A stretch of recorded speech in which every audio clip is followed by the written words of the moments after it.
Welcome to the year 1901. The year of ragtime, Major League Baseball, and this thing. Well, if you didn't know, you should have asked him. This is Guglielmo Marconi, an Italian physicist who used this to transmit the first wireless signal across the Atlantic. Which, everyone in 1901 would soon find out is a great thing. Have you ever looked inside your radio? This tech would get better and people would become more connected. Faster information across continents, broadcast news, real-time connection on a global scale. But Marconi was just trying to help ships at sea communicate. He had no idea how much of a role he'd play in creating mass media. And how could he? Marconi would die in 1937, but before he died, he wrote a speech where he questioned one thing. Have I done the world good or added a menace? At some point on the path of every new innovation, we step into the realm of the unknown.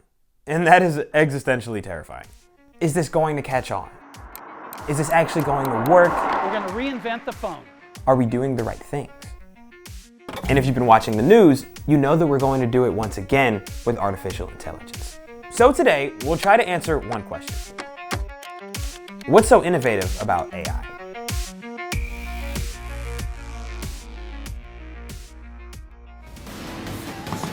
It's 2016. Bring it. You've been using AI for a long time, even if you don't know it.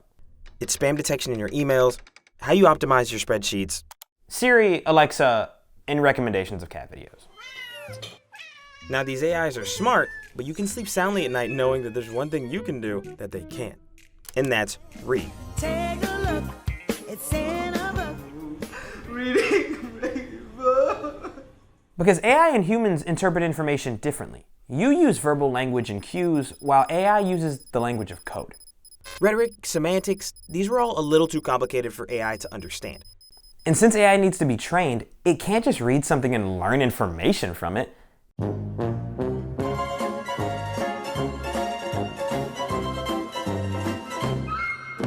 A breakthrough occurs, and Google releases their model called the Transformer. The same tech Google used to translate human language just helped AI break into natural language processing. You can feed the AI text, and it can recognize patterns in the language to spit out something that actually makes sense. And this paper from Google states that it may not just be limited to text, but different inputs and outputs, such as images and video.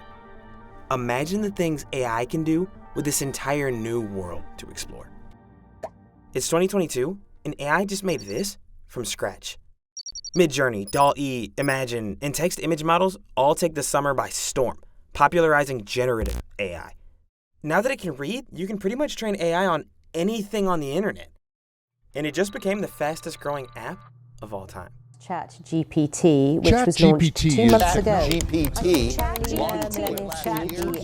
So once again, we enter the realm of the unknown and face the same question. Have we done the world good or added another menace? In the next few months, Microsoft's going to launch their new ChatGPT-powered Bing, as per their $10 billion investment in OpenAI. And it promises to reimagine the way we search on the internet. But what happens when the AI gets a question wrong, and it fails to do right by us? AI's had plenty of hiccups in the past. This study from Johns Hopkins and Georgia Tech is going to show you that there's still so much room for failure. Which is scary. I mean, you don't need a recent study to show you that people are generally concerned.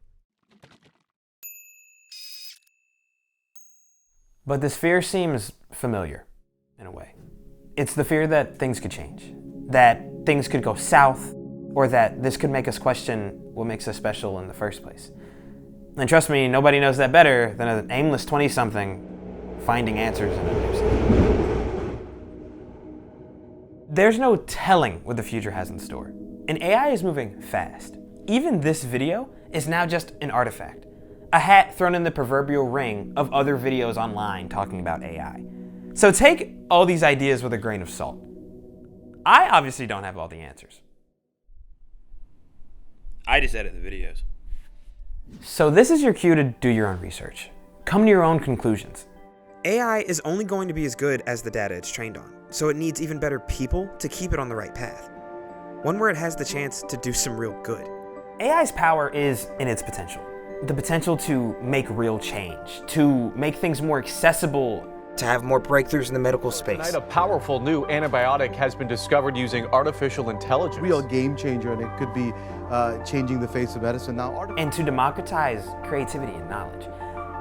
So that brings us here to today. And while we may not have a clear path of where we're going, I, for one, have never been more excited to figure it out.